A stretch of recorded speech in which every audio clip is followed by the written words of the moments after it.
Como tinha uma serva egípcia chamada Agar, disse a Abrão: já que o Senhor me impediu de ter filhos, possua a minha serva. Talvez eu possa formar família por meio dela. Abrão atendeu à proposta de Sarai. Quando isso aconteceu, já fazia 10 anos que Abrão, seu marido, vivia em Canaã. Foi nessa ocasião que Sarai, sua mulher, lhe entregou sua serva egípcia Agar. Ele possuiu Agar e ela engravidou. Quando se viu grávida, começou a olhar com desprezo para sua senhora. Então Sarai disse a Abrão: caia sobre você a afronta que venho sofrendo. Coloquei minha serva em seus braços, e agora que ela sabe que engravidou, despreza-me. Que o Senhor seja o juiz entre mim e você. Respondeu Abrão a Sarai: sua serva está em suas mãos. Faça com ela o que achar melhor. Então Sarai tanto maltratou Agar, que esta acabou fugindo. O anjo do Senhor encontrou Agar perto de uma fonte no deserto, no caminho de Sur, e perguntou-lhe: Agar, serva de Sarai, de onde você vem? Para onde você vai? Respondeu ela: estou fugindo de Sarai, a minha senhora. Disse-lhe então o anjo do Senhor: volte à sua senhora e sujeite-se a ela. Disse mais o anjo: multiplicarei tanto os seus descendentes que ninguém os poderá contar. Disse-lhe ainda o anjo do Senhor: você está grávida e terá um filho, e lhe dará o nome de Ismael, porque o Senhor a ouviu em seu sofrimento. Ele será como um jumento selvagem, sua mão será contra todos, e a mão de todos contra ele, e ele viverá em hostilidade contra todos os seus irmãos. Este foi o nome que ela deu ao Senhor que lhe havia falado: tu és o Deus que me vê. Pois dissera: teria eu visto aquele que me vê? Por isso o poço que fica entre Cádiz e Berede foi chamado de Beer-Lahai-Roi. Agar teve um filho de Abrão, e este lhe deu o nome de Ismael. Abraão estava com 86 anos de idade quando Agar lhe deu Ismael. Feche seus olhos. Pai, nós te pedimos que nessa manhã o Senhor aquiete o nosso coração para atentar a Tua palavra. Deus, é um momento especial, Dia das Mães, dia em que se celebra, Deus, a vida de mulheres tão importantes, ó Deus, mulheres sobre as quais há muitas responsabilidades e que muitas vezes precisam lidar com questões maiores do que elas. Mas essa manhã, Deus, nós te pedimos a Tua graça para que não apenas as mães que estão aqui presentes hoje, mas toda a Tua igreja possa contemplar que o Senhor é aquele que nos vê, possa perceber que o Senhor é El Roi, o Deus que me vê. Abre os nossos olhos, conforta-nos com Tua palavra, confronta-nos através da Tua palavra, e que saiamos daqui edificados para a honra e glória do Teu nome. Em nome de Jesus você diz? Amém. Amém, povo de Deus. O título da mensagem de hoje é O Deus que vê as mães. Pega aí no ombro da mamãe que está aí do seu lado, perto de você, e diz assim: o título da mensagem de hoje é... Bem forte, vai. O título da mensagem de hoje é O Deus que vê as mães. Deus está vendo você, diga assim para ela. Meus irmãos, até a gente estava conversando com o Vandeline esses dias, né? Me parece que assim como nós, cerca de 1.200.000 igrejas estão ao longo de maio trabalhando o mês da família, né? E essa mensagem de hoje inaugura, vai ser a primeira de uma série de mensagens onde nós iremos falar sobre família, onde nós iremos falar sobre aspectos familiares, e entendemos que nada melhor, não seria a melhor forma de começar senão falando sobre as mães nessa data tão especial. Então, ao longo não apenas de maio, aí a diferença, né? A diferença dos nazarenos agora para todas as igrejas que têm trabalhado sobre esse tema. A diferença é que nós não estaremos falando apenas no mês de maio.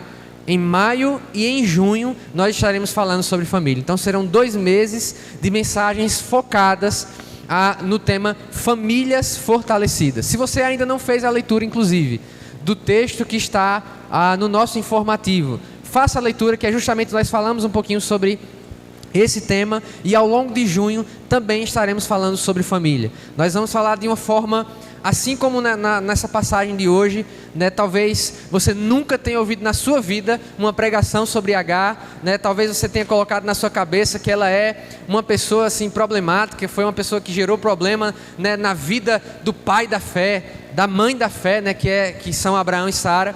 Mas você vai perceber que as coisas na Bíblia, as questões na Bíblia não são tão assim preto no branco. Você vai perceber que, na verdade, como fica claro nesse texto, Agar, sendo uma escrava, sendo uma serva, que, entre aspas, na cabeça da maioria das pessoas que lê esse texto, trouxe problema para a família da fé, né? Foi um empecilho aquilo que Deus estava falando. Na verdade, Agar foi uma das poucas pessoas em todo o Antigo Testamento que teve a oportunidade de ver o próprio Jesus. E isso não pode passar em branco. Quando a expressão o anjo do Senhor aparece aqui com A maiúsculo, está com A maiúsculo aí na sua Bíblia? Pronto. Vou ensinar uma palavra bem diferente para você hoje. Todas as vezes que você estiver lendo o Antigo Testamento e a expressão o anjo do Senhor aparecer com A maiúsculo, há um indício muito grande daquilo que a gente chama de cristofania. Pastor, isso é o que? É de comer? Né? A gente vai sair depois do almoço, vai almoçar uma cristofania? Não. Cristofania é uma aparição de Cristo no Antigo Testamento. Vou dar um outro exemplo. A Bíblia fala que no começo de Josué, da história de Josué, do livro de Josué, ele está ali reunido, depois de reunir com os príncipes, aparece um camarada empunhando uma espada. E aí Josué veio cheio de banca, né, para o lado desse camarada. Ele disse assim: você, rapaz, aí, você, como a gente dizia, né, quando a gente jogava bola: ei, boy, ei, você aí, você é dos nossos, está do nosso lado ou está do lado dos inimigos? E a pessoa, né, a figura que estava ali diante dele responde: nenhum nem outro, eu sou o comandante do exército do Senhor. E você tire logo a sandália, porque onde você está é solo sagrado. E a Bíblia fala que ele se prostrou, rosto em terra. Cristofania, uma aparição de Cristo no Antigo Testamento. Então, o fato de que com essa mulher, ela foi uma das pessoas privilegiadas de ter um encontro com a pessoa de Jesus no Antigo Testamento, deveria nos fazer ter um olhar um pouco mais especial desse texto e sair um pouquinho dos clichês. Nem todo vilão na Bíblia às vezes é tão vilão, nem todo herói às vezes é tão herói como a gente acha, porque a Bíblia também é sobre as relações humanas, sobre questões humanas. E a gente vai falar justamente olhando para a história dessa serva, desta mãe, sobre o Deus que enxerga as mães. Sabe por quê, meus irmãos? Eu não sou mãe. Eu acho que não vou ser, até o final da minha vida eu não vou conseguir ser mãe, né? Sempre tem coisa na nossa vida que a gente nunca vai ser. Eu nunca vou ser mãe. Vou ser pai um dia. Mas se tem uma coisa que as mães precisam lidar, não apenas no tempo de Agar, que precisou conhecer o Deus que havia, mas nos dias de hoje, é a invisibilidade. A grande questão desse texto, e que é resolvida com esse encontro especial, né? Ontem na JNI a gente orou sobre encontro, foi resolvida com este encontro especial, foi a questão da invisibilidade. Agar, assim como a maioria das mães, lidou com questões sendo uma invisível. Talvez, se Agar fizesse parte das nossas igrejas, das nossas realidades, dos nossos círculos de amizade, ninguém perceberia ela. Afinal de contas, ela é uma escrava. Afinal de contas, ela não tem direitos. Acho que ficou bem claro aqui que ela não tem muita autonomia do lugar de onde ela vem. Mas assim como Agar, meus irmãos, nós vivemos realidades onde as mães, e eu sei que as mães que estão aqui, elas podem falar melhor do que eu sobre isso, no cuidado com os filhos, no cuidado com a casa, elas se sentem invisíveis. Elas lidam com a sensação de estarem executando um trabalho que é rotineiro, que é cansativo, que exige tudo das forças delas, e olham ao redor e dizem: meu Deus, eu estou sozinha. A frase, será que ninguém está vendo o que eu estou fazendo deve ser, dentro desse contexto, uma frase muito pensada pelo menos, e às vezes dita pelas mães. Pode ser que alguns de nós não entendamos isso, mas se tem alguém que entende o que é ser invisível, o que é enfrentar determinadas lutas, questões que são maiores do que eu mesmo, e olhar ao redor e parecer que não tem ninguém olhando, que não tem ninguém percebendo, que eu estou me desgastando, que eu estou ficando mal, que eu estou às vezes adoecendo e ninguém está percebendo. Mãe também geralmente é aquela que não tem o direito de ficar doente, não tem a prerrogativa dos outros seres humanos de, em alguns casos, como aconteceu hoje, ser a primeira da mesa a ser servida. E a invisibilidade parece que persegue as mães.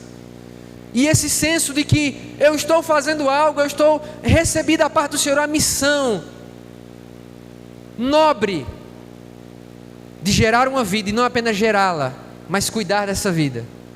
Parece que ela passa despercebida. O meu objetivo hoje é, em primeiro lugar, com as mães, para dizer que você não é despercebida. Você é notada pelo Senhor.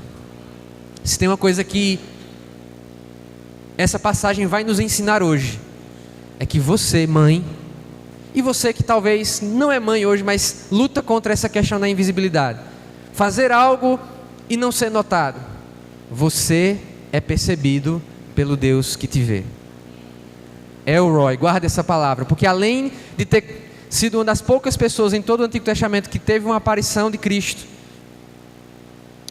Agar foi uma das poucas pessoas que deu um título para Deus. Eu vi o Deus que me vê. El-Roi. É o Deus que me vê. Você não é invisível, você não é alguém que não é notada. Você é notada pelo Senhor, e isso hoje é o mais importante. Isso hoje é o que precisa estar no seu coração. Você é percebida. Eu estava fazendo algumas pesquisas, e eu sei que talvez algumas pessoas se identifiquem com isso que a gente vai falar aqui. Algumas mães se identifiquem com isso. Hoje no Brasil, meus irmãos, as estatísticas do IBGE apontam que nós temos hoje 11 milhões de mães solo. Mães que, assim como Agar, a gente vai ver mais à frente, que logo após o nascimento de Isaac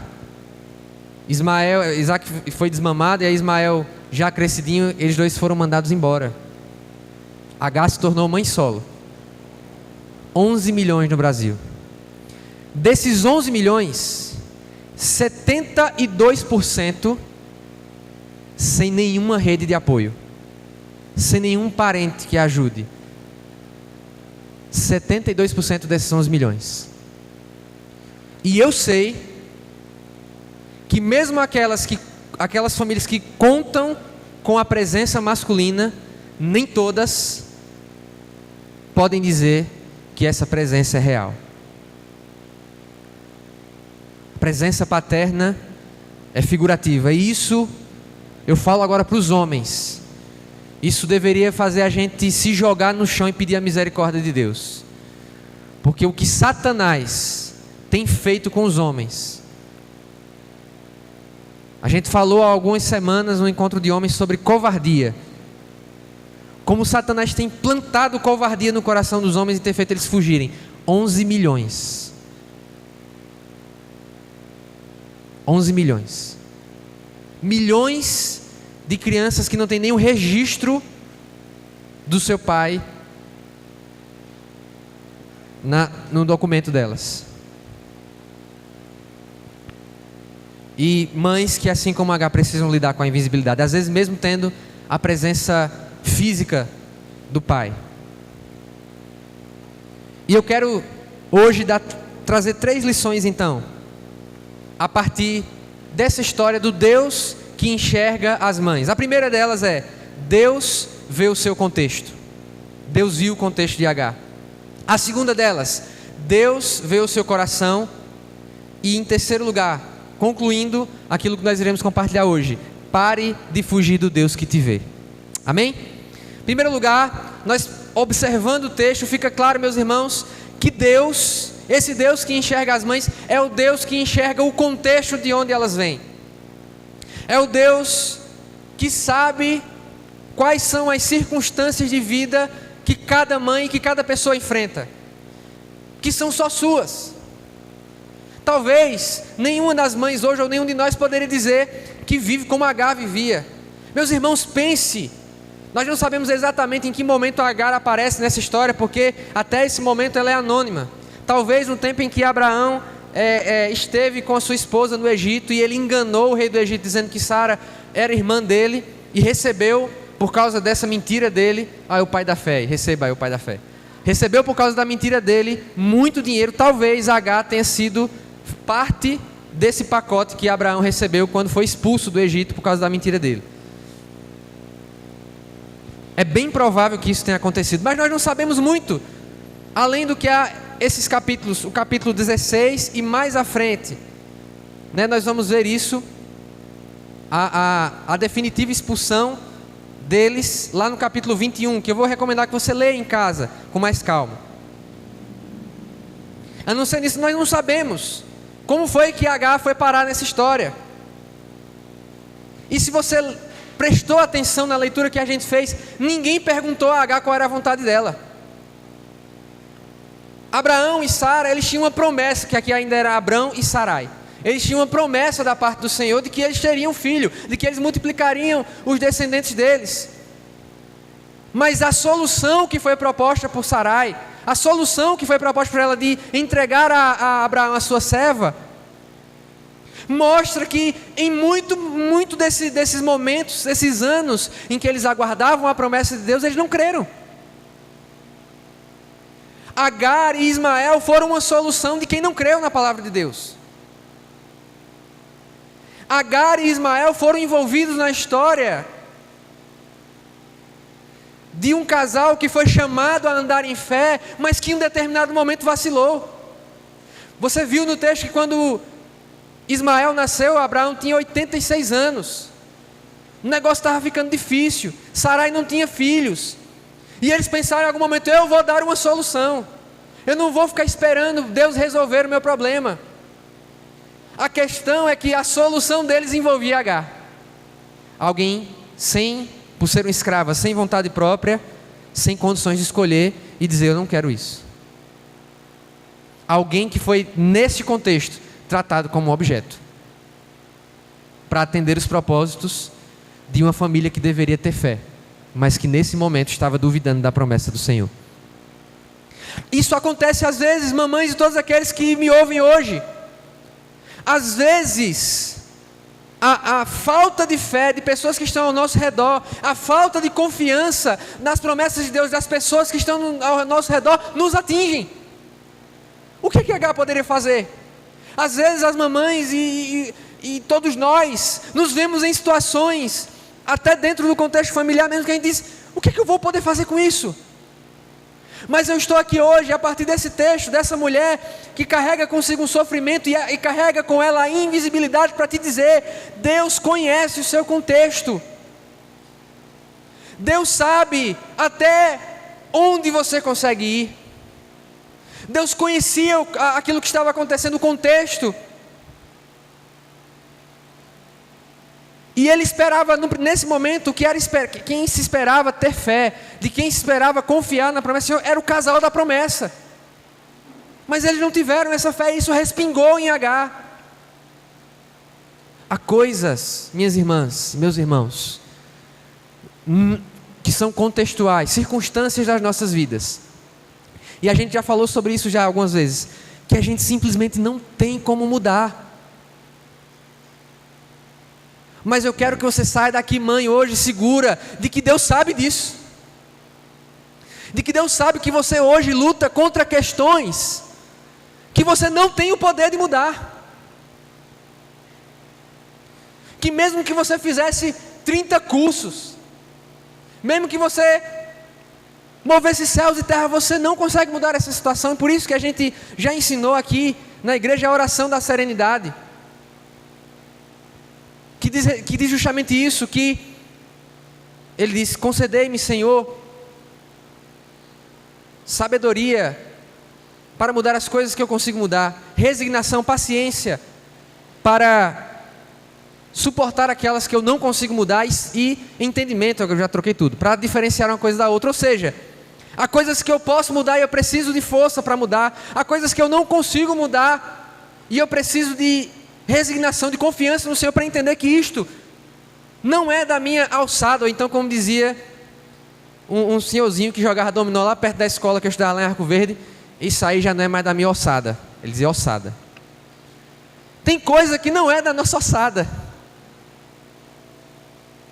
e Deus sabe disso. Pare de se culpar por coisas que você não tem condições de mudar. Pare de se responsabilizar, mãe e todos vocês que me ouvem hoje. Pare de se responsabilizar por aquilo que não é causado por você e por aquilo que você não tem condições de alterar. Tem pessoas que têm carregado um fardo. Maíra ontem orou no culto da JNI e eu fui muito abençoado pela oração que ela fez sobre entregar os fardos. Há pessoas que têm carregado fardos que não deveriam ser carregados porque são coisas que elas não conseguem mudar. Deixe Jesus aliviar o seu fardo hoje. O apóstolo Paulo passou por isso, embora ele não fosse mãe.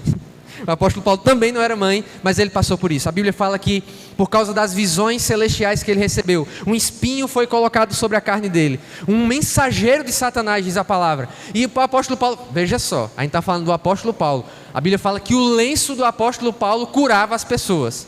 A Bíblia diz, 3 vezes, o apóstolo Paulo fala, 3 vezes eu pedi ao Senhor que o tirasse de mim. E a resposta de Deus foi: não.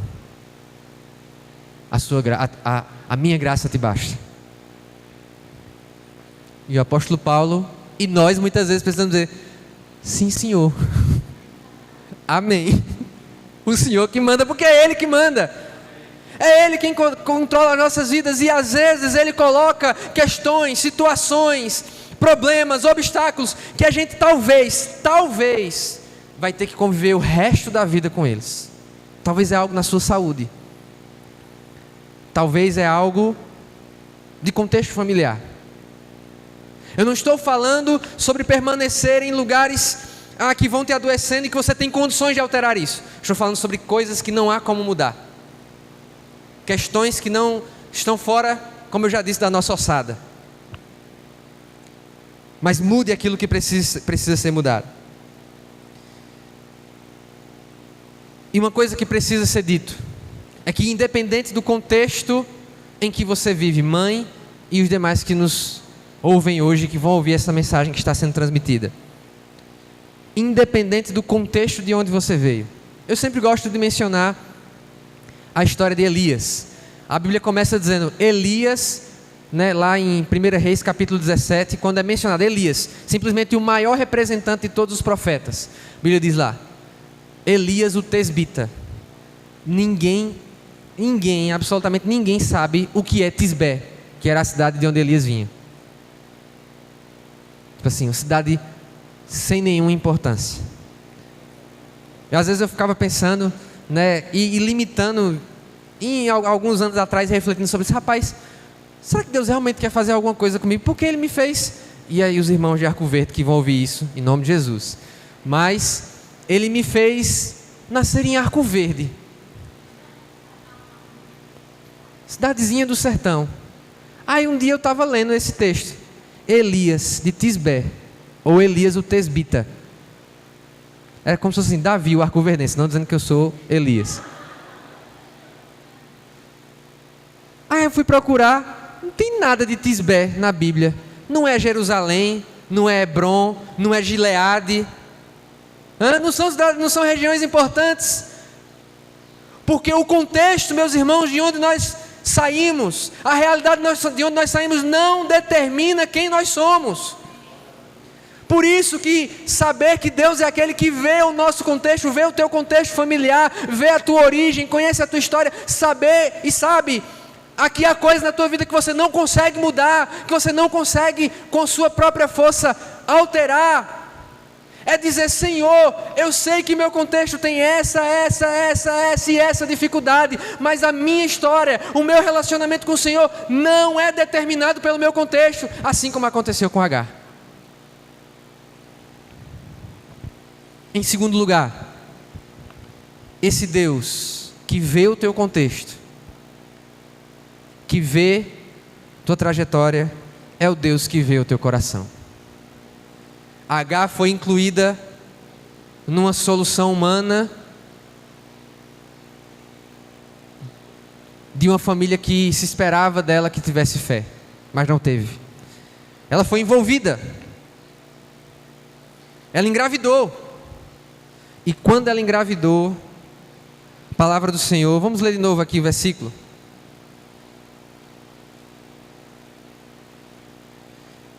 Versículo 4, parte B. Quando se viu grávida, começou a olhar com desprezo para sua senhora. Agar foi envolvida nessa história, mas quando enfim o resultado veio, e sabemos que na cultura do Oriente, né, onde o patriarca Abraão e a própria Agar viveram, o gerar filhos, assim como hoje, na verdade, é algo muito importante que determinava muitas vezes a identidade de uma mulher, o gerar filhos. Por isso que no Gênesis, né, que fala sobre multiplicar, em muitas ocasiões a esterilidade sempre é encarada como uma maldição, nesse contexto de Gênesis.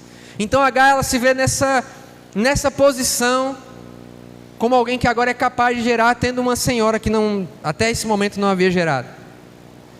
E a expressão no original que é usada aqui para olhar com desprezo é menosprezar, diminuir e em alguns casos amaldiçoar.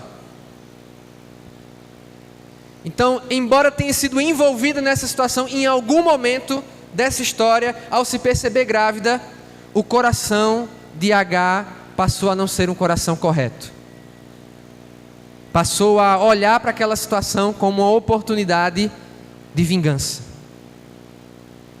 E às vezes, não apenas as mamães que são feitas de carne e osso, pode parecer que não. Às vezes você vê a mãe, né, na cozinha, né, em 30 minutos ela lava todos os pratos, prepara duas refeições, né, deixa o feijão cozinhado da semana, né, em meia hora, e você olha assim: misericórdia. Parece que elas não são feitas de carne e osso, mas elas são. Toca aí nela, você vai ver que é feito de carne e osso. Sei que parece anjo às vezes, eu sei que às vezes brilha, mas são seres humanos. Seres humanos com um coração que às vezes peca, com um coração que às vezes falha, com um coração que às vezes vacila. E Deus conhecia o coração de Agar. Deus viu o coração de Agar. Deus viu que em um determinado momento, né, não tem aquela história, num dia a tapioca vira, né? Quando a tapioca virou, ela disse: agora é minha vez. Às vezes, mamães, a invisibilidade vai gerando um sentimento no coração da gente, de que um dia vão me ver, um dia vão me notar, um dia vão perceber. Uma das frases que alguns escutam suas mães é: coitado de vocês no dia que eu for me embora. O que vai ser dessa casa?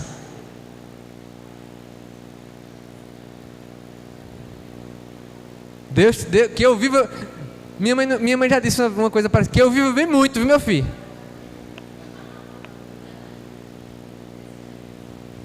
Às vezes a invisibilidade, lutar contra a invisibilidade, lutar contra, e especialmente, abrir um parênteses aqui, essa questão da invisibilidade, meus irmãos, ela se torna mais grave no mundo que nós vivemos hoje, no mundo das redes sociais. Há uma tentação sobre o coração das mães e de todo mundo, na verdade. Eu não estou sendo notado, mas eu vou transformar as redes sociais nesse lugar onde eu sou notado, onde eu consigo direcionar uma expectativa de que as pessoas me notem. Tenham cuidado, isso é muito perigoso. Fechou parênteses. Mas a invisibilidade às vezes pode gerar esse sentimento no coração. Um dia as pessoas vão ver. Talvez isso era o que estava no coração de Agar. Ah, tá certo, me envolveram nessa história, não tinha nada a ver com os BO deles, me jogaram nessa situação, eu não tinha escolha, mas um dia, como diz a história, um dia o mundo gira. Só que isso não fez bem para Agar. Assumir o papel do vingador nunca vai, e não é o vingador dos vingadores não, é de alguém que exerce vingança. Assumir o papel de vingança nunca, grave isso, nunca, vou dizer de novo, assumir o papel de vingança, de ser o vingador daquilo que fizeram contra você, nunca vai dar certo. Sabe por quê? Porque Deus, ele é bem exigente com essa questão da vingança, e ele deixou muito claro nos Salmos: minha é a vingança. Então, quando você, seja mamãe, seja papai, seja filho, seja jovem, seja maduro, quando você assume o lugar de se vingar e dizer: ah, não me notaram, mas também quando eu estiver por cima da carne seca, todo mundo vai ver. Você está querendo assumir algo que pertence a Deus. Isso não dá certo. Sonde o seu coração agora. Pense se não tem,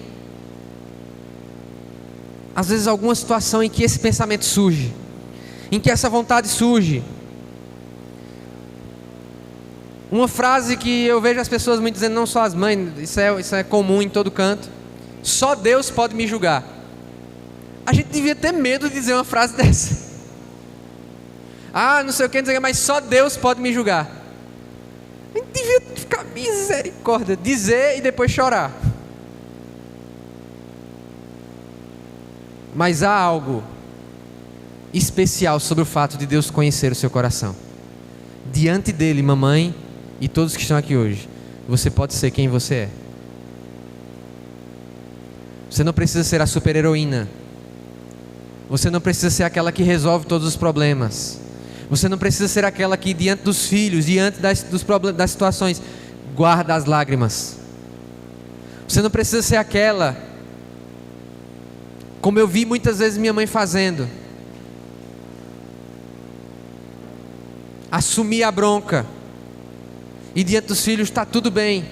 Eu sei que, como mãe, às vezes é normal assumir esse papel, mas a grande maravilha, a grande bênção, que se de alguma forma pode gerar temor no nosso coração, saber que só Deus pode julgar. Uma coisa é certa: diante dele você pode ser quem você é. Você não precisa ser uma coluna forte. Diante dele você pode chorar. Diante dele você pode manifestar a sua inconformação, dizer: Senhor, tem acontecido isso. Isso tem me feito mal. Eu não quero abrigar isso no meu coração. Mãe e todos vocês que me ouvem hoje, diante do Senhor que conhece, diante do Senhor que te vê, você pode ser exatamente quem você é. Como um publicano que na presença de Deus bateu no peito e disse: ser propício a mim. Uma oração de uma frase. Às vezes eu fico pedindo a Deus: Deus, eu queria ter assim uma oração de uma frase, que nem esse homem fez, e o Senhor disse que a oração, ele saiu justificado do templo. Ele só disse uma frase: Deus, ser propício a mim que sou pecador. Tem gente que acha que precisa, como eu falei semana passada, né, sobre a oração. Oh, excelso Deus, aqui adentramos a tua presença magnânime. Uma frase fez aquele homem ser justificado diante de Deus, porque ele estava sendo exatamente quem ele era. Deus, ser propício a mim que sou pecador. Você pode ser você mesmo diante do Senhor. Amém? E por último, sabendo que Deus vê o seu contexto e que Deus vê o seu coração, sabendo que Deus conhece os seus pecados, conhece as suas intenções, conhece as suas lutas. Por último, eu quero dizer para você, mãe, e dizer para todos nós hoje: pare de fugir do Deus que te vê. Pare de correr para longe do Deus que vê você, do El Roi. Agar foi maltratada por por sua senhora, como o texto acabou de falar, né? Abraão, mais uma vez, aquela postura de dizer assim: eu não tenho nada a ver com isso, estou invisível, né? Sarai vai reclamar para ele: olha aí o que a mulher está fazendo aí. Isso aí é você com ela, né, sua serva? Abraão ainda tinha muita coisa para aprender. E Sarai maltratou Agar, de modo que ela não aguentou e fugiu. E o que é curioso é que, apesar da gente não saber exatamente de onde vem o nome Agar, mas a expressão no original parece com um termo que significa fuga. Então Agar, o nome dela remete a essa disposição. Estou fugindo, eu não quero encarar essa situação, eu não quero estar nesse lugar. E eu sei que mais do que ninguém, as mães, às vezes, o menino está chorando, o outro menino está derrubando as coisas, aí o marido liga perguntando se já tem um almoço, e aí acontece alguma coisa, e pifa um eletrodoméstico em casa, e a mãe olha assim ao redor e diz: rapaz, eu vou me embora daqui. Porque uma das outras das frases comuns das mães é: no dia que eu me arretar e for me embora dessa casa, vocês vão ver.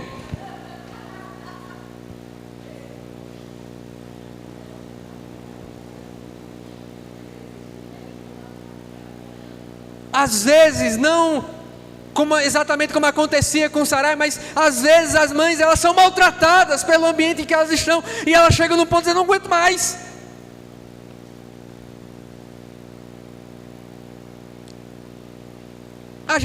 Eu vou contar para você um negócio que a gente dá muito trabalho. Meu Deus, eles assistem as mensagens, mas eu vou contar. Quando eu tinha mais ou menos uns 5 anos, Daniel tinha 3, minha irmã, eu tinha 5, minha irmã tinha uns 10 para 11, minha irmã mais velha, eu sou o irmão do meio. Meu irmão estava dormindo, 2, 3 anos, estava dormindo no berço, eu estava dormindo na cama e minha irmã estava lá. Minha mãe tinha saído para trabalhar e tinha deixado minha irmã lá cuidando da gente. E minha irmã pegou no sono. Do mais absoluto nada, minha irmã acorda, a menina de 10 anos, 10, 11 anos, acorda: cadê Davi, cadê Daniel? Que benção. O ano era 98. 98 não, 99, o ano era 99. Cadê Davi? Cadê Daniel? Sai de casa, pergunta para os vizinhos. Aí uma pessoa que encontrou ela na rua disse assim: olhe, saíram os dois de mão dada e desceram por essa rua assim. E quando chegou ali, o mais novo pegou, tirou a roupa que estava vestindo e saiu, desceu com o outro pelado. Vai imaginando agora o desespero, né? Procura no canto, procura no outro. Quando ela chegou mais abaixo, na rua onde morava a nossa madrinha, estava lá, né? Eu, meu irmão, comendo bolacha com um suquinho. Agora imagina o desespero de mãe sabendo dessa história, né? Do que tinha acontecido. Às vezes o ambiente que as mães precisam lidar é desesperador. As lutas são levadas a tal extremo que, como a Agar, você diz: rapaz, eu vou me embora daqui. E sabemos porque, em alguns casos, as mães, elas são levadas a tal extremo que elas fazem mesmo isso. Mas mesmo para aquelas que já desistiram, que disseram: não aguento mais, eu vou fugir desse lugar, mesmo para essas mamães, mesmo para essas pessoas, há um Deus que encontra com elas e faz a pergunta que foi feita para Agar. Agar, serva de Sarai. 2 perguntas, na verdade: de onde você vem, para onde você vai? Se faça essa pergunta hoje, mamãe, a respeito das situações em que às vezes você tem esse sentimento de fugir. Para onde você vai? Sabe por quê? A primeira pergunta ela respondeu. Ela disse: eu estou fugindo da minha senhora. Mas a segunda pergunta ela não respondeu, porque ela não sabia para onde ela estava indo. E esse encontro com Deus foi necessário. Esse encontro com o próprio Senhor foi necessário para que o propósito que Deus tinha para a vida dela fosse realinhado. Encontrar com Deus aqui, já que ela não sabia para onde ia, aconteceu algumas coisas com ela. Em primeiro lugar, encontrar com Deus que havia, mudou, corrigiu a rota dela.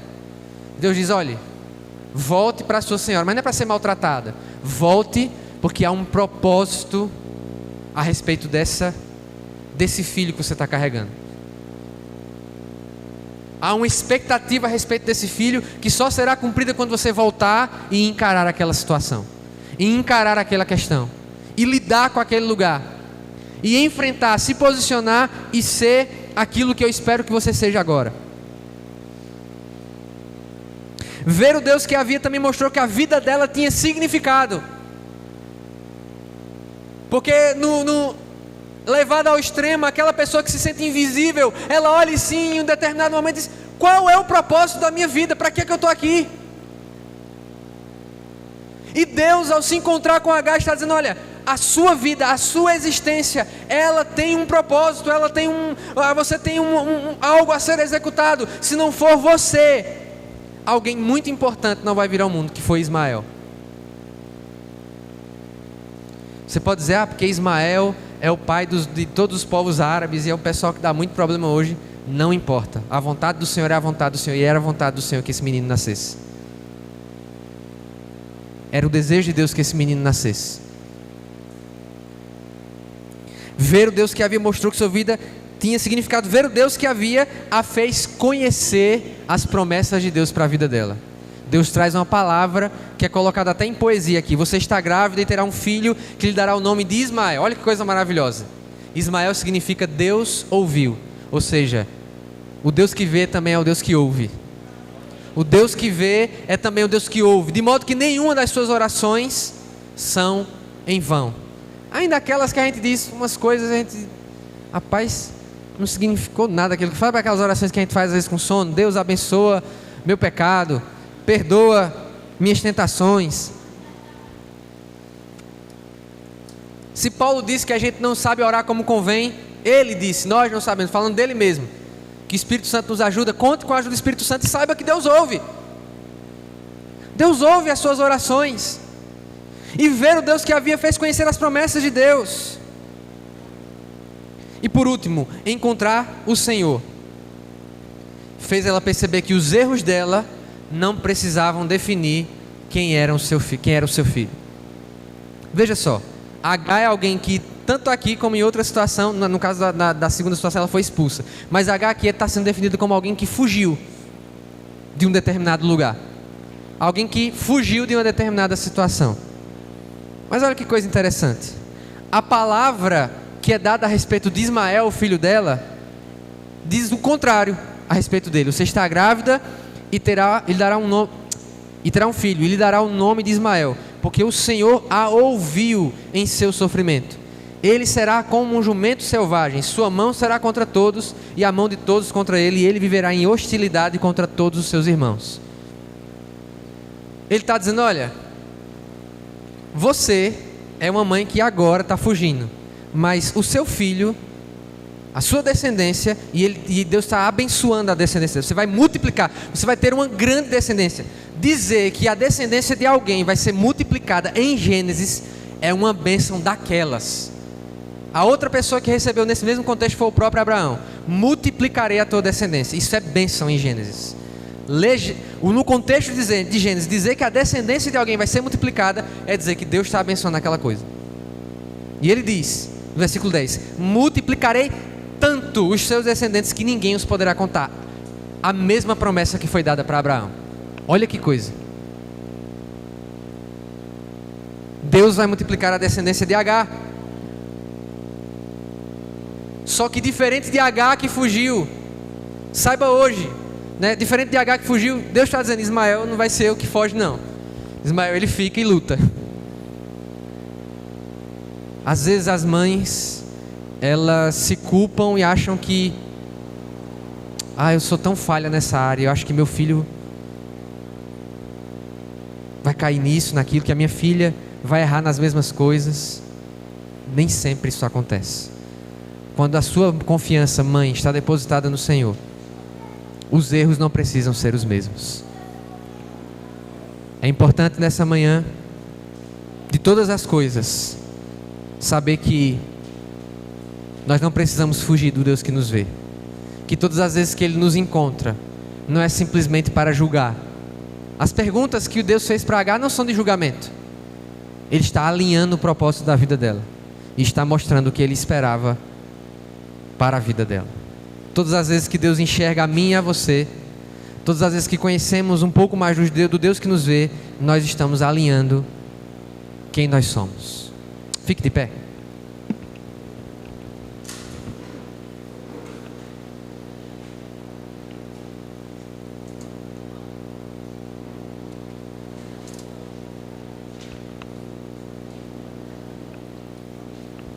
Nós vamos orar ao Senhor nesse momento, fazer uma oração.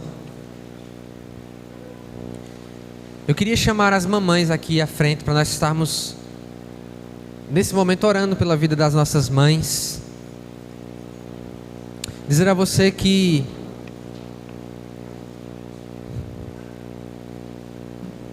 talvez esteja aqui hoje, é importante a gente falar sobre isso. Você que está aqui hoje e que por algum motivo não tem a sua mãe presente aqui neste lugar, seja porque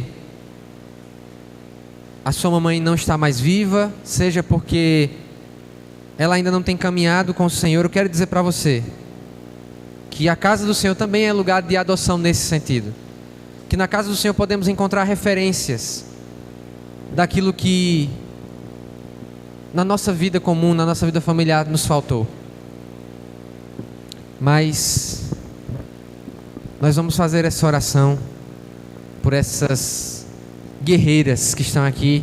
Pedir que a gente desse uma salva de palmas ao Senhor Jesus por essas queridas, em nome de Jesus. Eu vou chamar a Maíra aqui para fazer essa oração pela vida delas. Pedir que você estenda as suas mãos e nós tenhamos esse momento de honrar ao Senhor pela vida das mamães.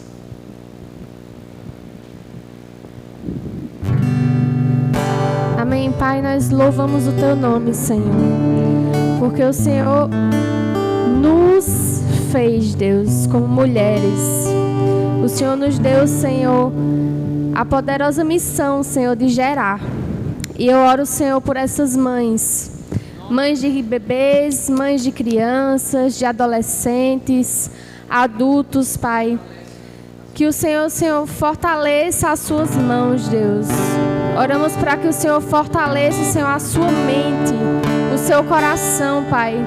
Que elas continuem, Senhor, no propósito de ensinar os seus filhos o caminho correto, Deus.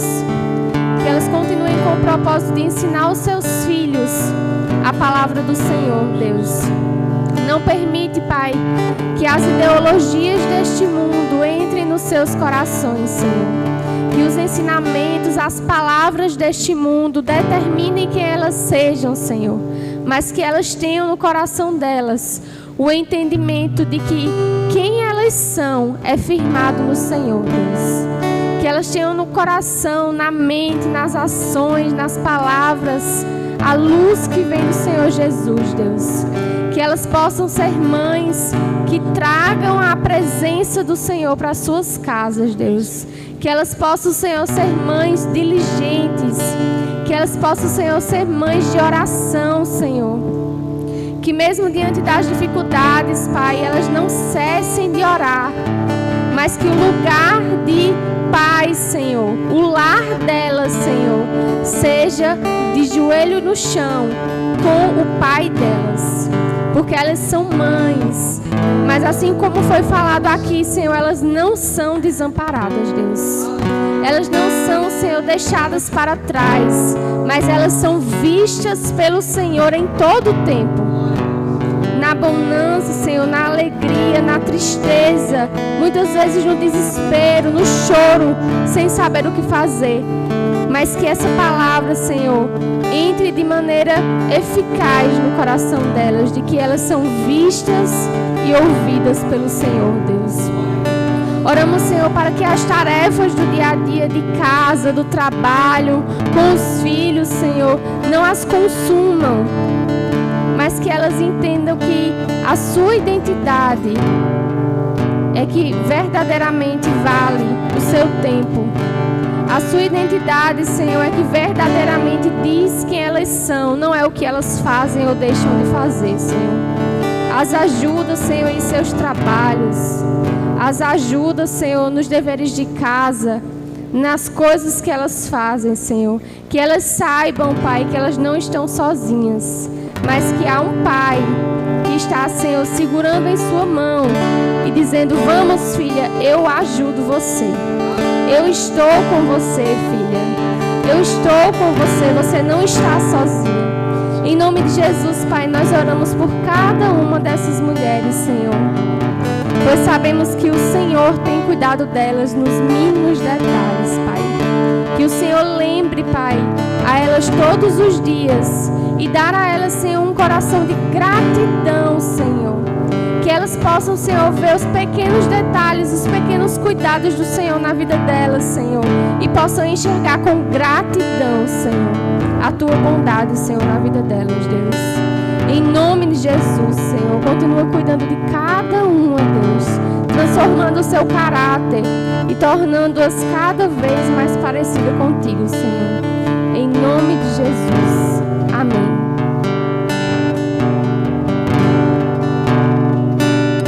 Glória a Deus.